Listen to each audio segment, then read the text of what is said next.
más silábicos. Vamos agarrando calor con la teoría.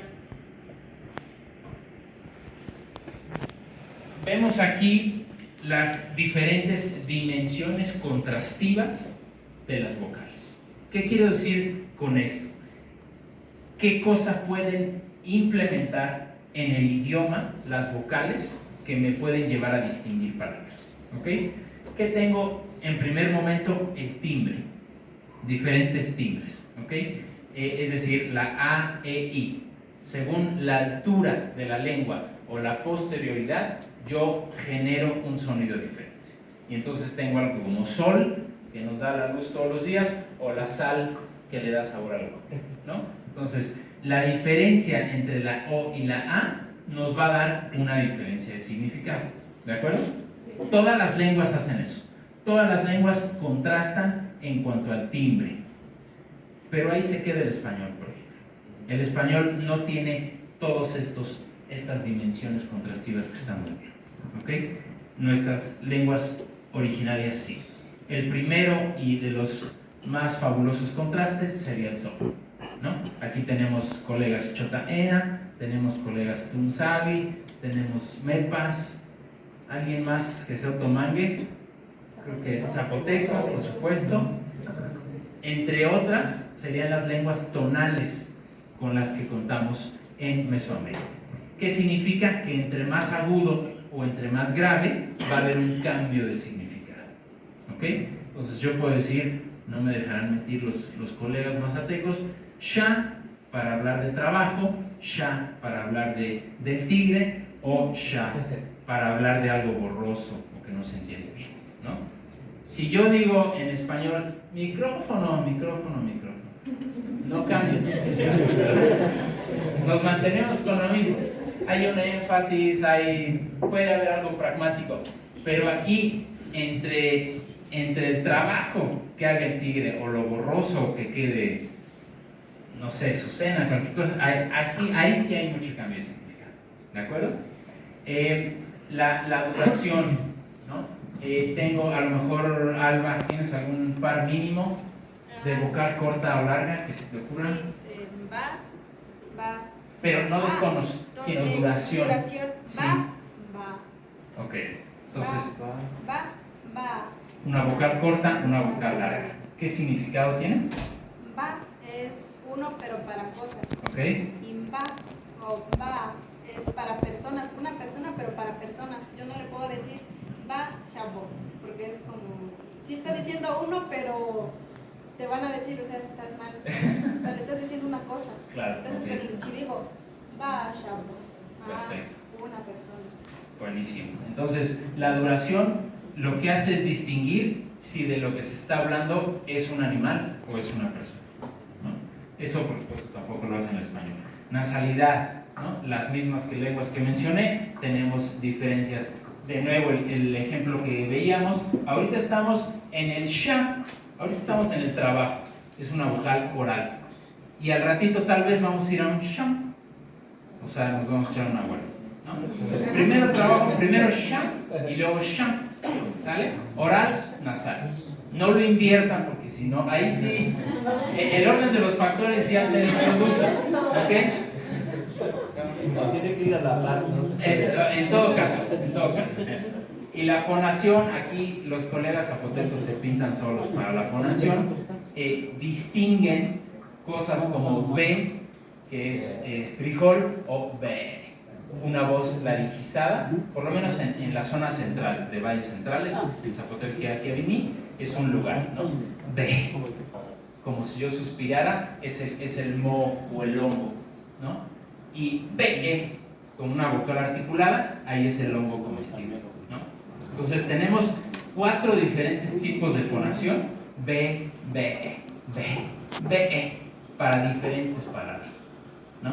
Entonces, estas son las dimensiones contrastivas que podemos encontrar en las vocales, ¿no? Seguimos, en los timbres, me voy un poquito más rápido. Hay muchos tipos de sistemas vocálicos. Tenemos sistemas con 3 vocales, son los más chicos o los mínimos, los más pequeños, en Mesoamérica y en América. Un ejemplo sería el totonaco o el quechua con los extremos de nuestra articulación. I, U, A. La siguiente. Tenemos sistemas con 4 vocales, la mayoría de las lenguas nahuas, algunas lenguas mazatecas. Sistemas con 5, de nuevo otras lenguas mazatecas, algunas mixtecas, entre otras, que sería lo que tiene el español. Y aquí, como muchos de ustedes, tienen la sexta vocal, ¿no? Que además de ser una música extraordinaria, ska en zoque, también es una sexta vocal para el purépecha, para algunas variantes zapotecas, para el propio zoque. No sé si alguien más tenga la i herida. Sí, el tunsabi. El tunsabi, algunas variantes del tunsabi, entre otros, ¿no? Esta sexta vocal, ¿a qué remite? Pues que son las 5 del español y una más diferenciada, ¿no? La siguiente, Miguel. Y luego vamos, bueno, de nuevo, esta sexta vocal. Se escribe esto de la i herida, pues es porque tiene un cuchillo ahí atravesado. Ese es el símbolo del AFI, ¿no? A veces se usa una e con diéresis o a veces se usa otra cosa. Y es donde empezamos a ver los retos que tienen nuestras lenguas originarias. Al no existir esto en español, en inglés, etc., pues no ha habido una tradición para representarlo. Y es ahí donde hay que echarle más cabeza. ¿Para qué? Para hacerlo visible, sencillo, que lo tenga en mi teclado. Ninguno de estos dos símbolos están en el teclado de manera inmediata. Tengo que usar una diéresis o no, o instalar un teclado. Son de las cosas que hay que ir pensando, ¿no? Esto, como ya vemos algunas variantes, aquí hay otras. El mapudungún, lengua chilena y argentina, también lo usa. La siguiente, por favor, Miguel. Y bueno, luego vendría el uso de la diéresis, por ejemplo. Para lenguas que empiezan a explorar o explotar en mayor medida la articulación vocálica. Las lenguas mijes se pintan solas en este sentido. Ya escuchamos hace rato a Chop y a Cas con las diferencias que tienen al articular diferentes timbres vocálicos. Y la tradición que han escogido los mijes son las diéresis para representar este tipo de diferentes vocales, ¿no? Son lenguas con bastantes vocales, como también las lenguas otomíes. Aquí tenemos 9 diferentes timbres. También usan la diéresis, a veces el subrayado, y bueno, tardaron, creo que nos ganaron, creo que estuvieron como 15 años discutiendo la norma de escritura otomí, y porque además no todas las zonas o los dialectos otomís tienen las mismas vocales, ¿no? Ya son lenguas otomís en realidad. La siguiente, Miguel. Y digamos, el que se lleva el premio mayor es una lengua chinanteca, la de Temextitlán, del Buen Tello, ¿no? Otro colega de Ciesas, en donde tenemos 11 diferentes timbres vocálicos. Que yo conozca, es la lengua mesoamericana con mayor cantidad de vocales, ¿no? Entonces, tiene cosas como I versus o sea, una I, pero que se redondea, ¿no? O una E que se redondea, ¿no? Exactamente, ¿no? Entre otras, una schwa, un moñito. La siguiente, que escogieron en algún momento ellos, también la diéresis. Y luego, ¿qué creo que es lo que están haciendo ahorita? Volviendo al AFI, hasta cierto punto, ¿no, Tigre? Sí. Cualquier queja con la norma o con la escritura chinanteca, ahí está el Tigre. Pero bueno, ese es algo que se está haciendo ahora. Ya que tenemos más posibilidades en nuestros teclados, empezamos a incluir algunos símbolos del AFI. ¿Por qué? Porque tienen sus ventajas, ¿no? La siguiente. Vocales nasales. Muchas lenguas, como el mixteco o el mepa, han agregado una N. Otros han agregado una diéresis. No sé si sigan en eso. Está todavía. O sea, usan la diéresis para las vocales No, nasales. todavía está. Está en discusión. Ok. No se echen 10 años, Miguel. Antes. Es otra propuesta. Esa es otra propuesta, exacto. Están las dos, ¿no? O sea que ya están usando la tilde propiamente del alfabeto fonético internacional. La siguiente. Los tonos. Bueno, ya mencionamos un poquito esto, ¿no? Las lenguas zapotecas suelen tener entre 2 o 3 tonos de nivel, ¿no? por ahí en el Istmo también han tenido mucha discusión al respecto, ¿no es cierto? Y generalmente se han utilizado acentos o dejar de marcar alguno, ¿no? Entonces, acento agudo para el tono alto, acento grave para el tono bajo. La siguiente, Miguel. Las lenguas mixtecas o mepa en general cuentan con 3 tonos. Estoy usando el numerito, que es un símbolo del AFI, para indicar que este es tono bajo, medio y alto. Y muchas de estas lenguas, si no me equivoco, ¿no? En la Academia Tunsavi, por ejemplo, y los mepas, el acento grave es el acento bajo, perdón, el tono bajo, el medio no se marca, o sea, vean que esa es una opción, ¿no? El dejar algo sin marcar, y yo como hablante entiendo qué significa o cómo pronunciarlo, o tono alto con acento agudo. La siguiente, Miguel. Ese sistema se discutió, se pensó en el caso de las mazatecas, de las lenguas mazatecas. Sin embargo, aquí tenemos 4, no para todas las lenguas, pero sí algunas. Entonces se introduce el semialto y entonces se subraya, se deja sin marcar, y ahora la tilde o el acento grave se usa para el semialto, ya no para el bajo.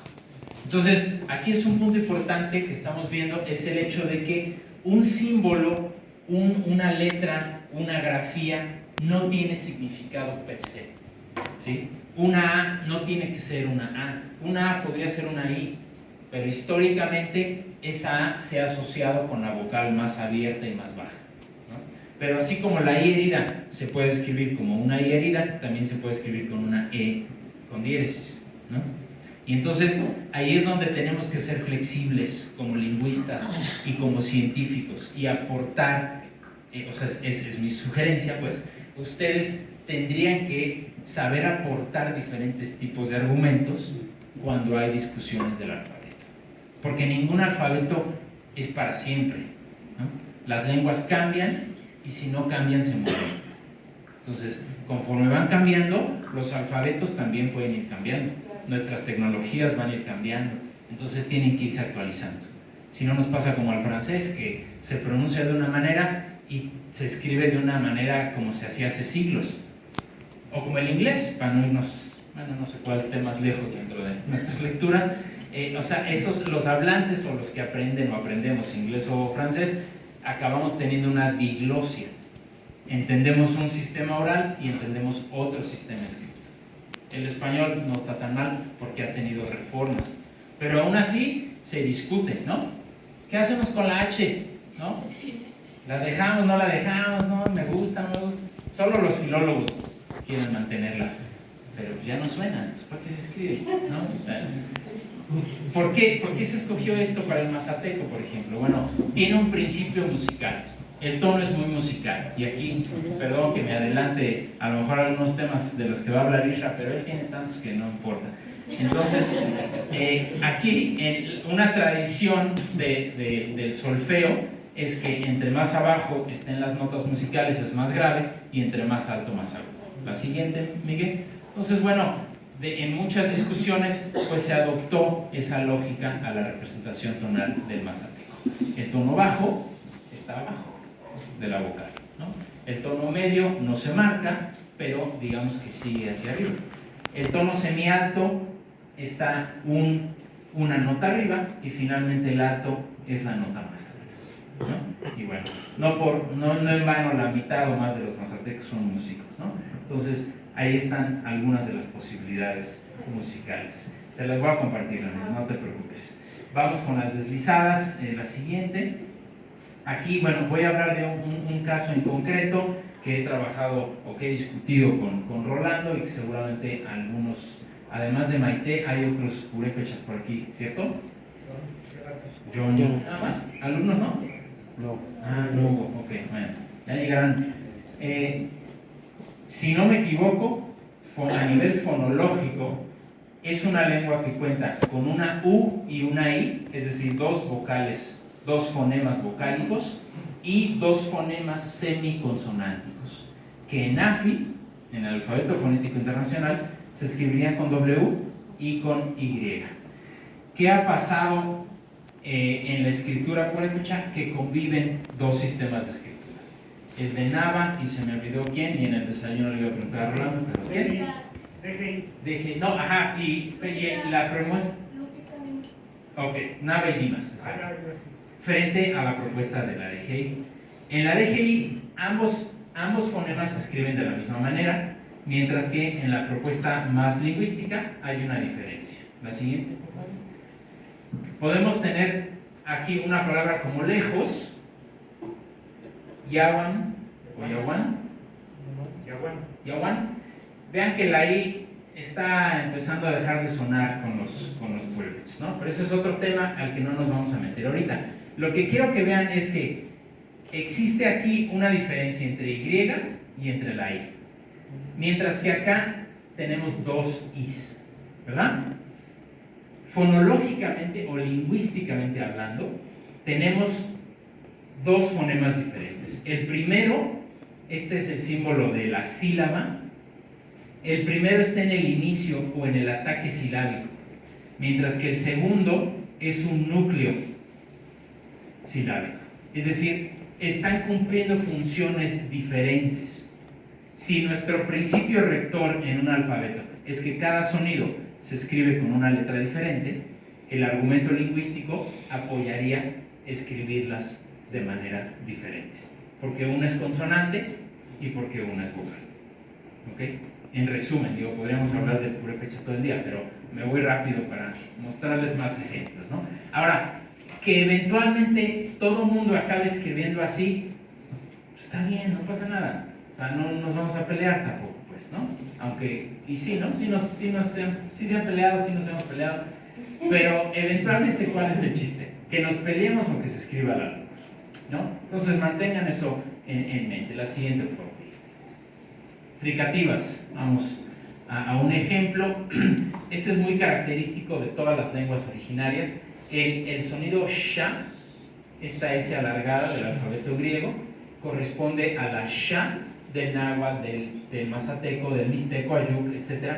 Y hay bastante simetría y consenso en escribirlo con X. Tiene que ver con una cuestión identitaria, tiene que ver con el mismo nombre de México, creo yo. Mientras que en otras lenguas se escribe SH o incluso con un trígrafo, ¿no? Etcétera, entre otras cosas. La siguiente, por favor. Y bueno, aquí es lo que mencionaba de la X, es muy identitaria, ¿no? Me la voy a saltar por cuestión de tiempo. Vamos a las oclusivas, la siguiente. Aquí volvemos a tener una complejidad bien grande. Las consonantes pueden también contrastar en muchos sentidos. Podemos tener una aspirada, glotalizada, palatalizada, labializada. Vamos a la siguiente para verlo ejemplificado. Tenemos lenguas como las mazatecas o el pure, tienen consonantes aspiradas. En el alfabeto fonético internacional se escribe una H. Los mazatecos decidieron usar una J, ¿no? Para decir ta, por ejemplo, pero los pures prefirieron usar una apóstrofe. Es por convención. Se pusieron de acuerdo, obviamente no todos los hablantes, pero ojalá que varios, muchos, se discutió, se usó y funciona. Y cuando no funciona, hay que cambiarlo, ¿no? Hay consonantes glotalizadas en lenguas otomanes, mayas, ¿no? Acá está el chol, por ejemplo. Labializaciones, cua, cue, palatalizaciones, aquí los ayuk saben mucho de eso, ¿no? Que si no me equivoco usan la Y, ¿no? Y prenasalizadas, ¿no? El mismo nombre de la musgo, ñonda, tiene ahí una prenasalización. Y generalmente se escribe con una N antes de la consonante. Vean toda la diversidad con la que contamos, ¿no? O sea, tenemos que invertir clases si queremos educar. Hijo, me quedan 5, no voy a la mitad, pero bueno. Bueno, me quedaré con la primera parte. Hay que invertir tiempo en esto cuando en un programa de español ninguno de estos temas requiere una clase, ¿no? Entonces, luego dicen, ay, ¿por qué no aprenden a escribir más rápido? Pues si el español toma años, las lenguas indígenas también toman años en aprender a escribirse. Por eso necesitan un programa, un desarrollo, etcétera, etcétera, ¿no? La siguiente. La siguiente. Sí. Me voy voy a saltar este. Y bueno, la dialectología y variación. ¿Cuántas lenguas mixtecas existen? ¿No? De pueblo a pueblo hay diferencias, ¿no? Entonces, ese es otro tema. Vamos a escribir todos de la misma manera, nos vamos a poner de acuerdo en algunos consonantes, cada quien va a respetar sus particularidades. Es una gran discusión para las agrupaciones lingüísticas mixteca, zapoteca, chinanteca, mazateca, mije en buena medida y náhuatl. Son 6 agrupaciones lingüísticas que cuentan con una microdiversidad enorme. La siguiente, por favor, Miguel. Y bueno, esta era la otra mitad de la plática. La siguiente, déjame ver si lo tengo todo resumido. Déjame ver si está hasta el final.